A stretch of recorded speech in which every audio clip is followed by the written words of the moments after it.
স্বামীজি এসেছেন রাজস্থানে খেত্রির রাজা অজিত সিংহের রাজপ্রাসাদে। অজিত সিং ছিলেন স্বামীজির বন্ধু ও গভীর ভক্ত। স্বামীজি তার চিঠিতে উল্লেখ করেছেন অজিত সিং তার জীবনের শ্রেষ্ঠ বন্ধু।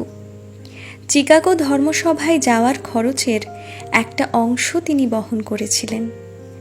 অজিত সিং ভালোভাবেই জানতেন স্বামীজি সঙ্গীতের ভক্ত এবং নিজে ভালো গানও গান। তাই এক সন্ধ্যায় বিখ্যাত বাইজি ময়নাবাইকে সঙ্গীত পরিবেশনের জন্য আনালেন। সঙ্গীত শুরু হলো, আসর জমজমাট। তখন সন্ধ্যা পেরিয়ে গেছে। স্বামীজিকে আসরে আনার জন্য মহারাজ লোক পাঠালেন। বাইজি গান গাইছেন শুনে স্বামীজি আসরে আসবেন না বলে জানিয়ে দিলেন। এ খবর আসরে জানানো হলো। ময়নাবাইয়ের চোখে জল। যার গান শোনার জন্য রাজা মহারাজারা পাগল, আর তার গান স্বামীজি শুনবেন না? তাকে গান শোনানোর জন্য তো আশা, আর সেই মহাপুরুষকে গান শোনাতে পারবেন না?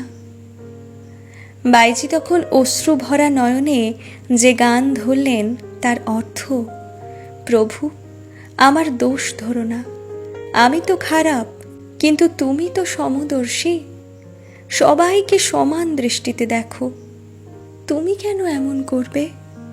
তোমার ক্ষমতা থাকে তো আমাকে পার করো সব অন্ধকার থেকে। স্বামীজির কানেই আকুল করা গান ভেসে এলো তার ঘরে। হৃদয়ে ঘা দিল বাইজির গান। স্বামীজি নিজের ভুল বুঝতে পারলেন।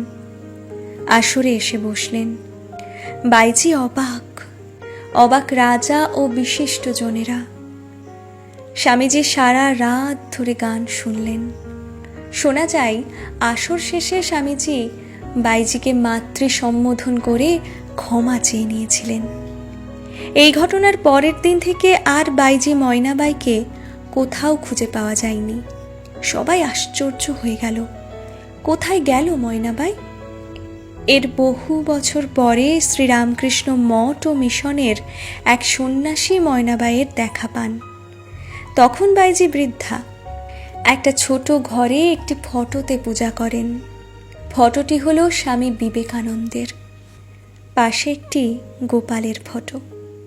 তাকে জিজ্ঞেস করা হলো তিনি কেন নিরুদ্দেশ হয়ে গিয়েছিলেন। তার উত্তরে জানালেন, স্বয়ং ভগবানকে আমি গান শোনাবার পর মনে হলো আর এ জীবনে মানুষকে গান শোনাবো না, আর পাপের পথে নয়। আলোর সন্ধান আমি পেয়ে গেছি, আমার জীবন পূর্ণ হয়ে গেছে, স্বামীজি আমায় পার করে দিয়েছেন।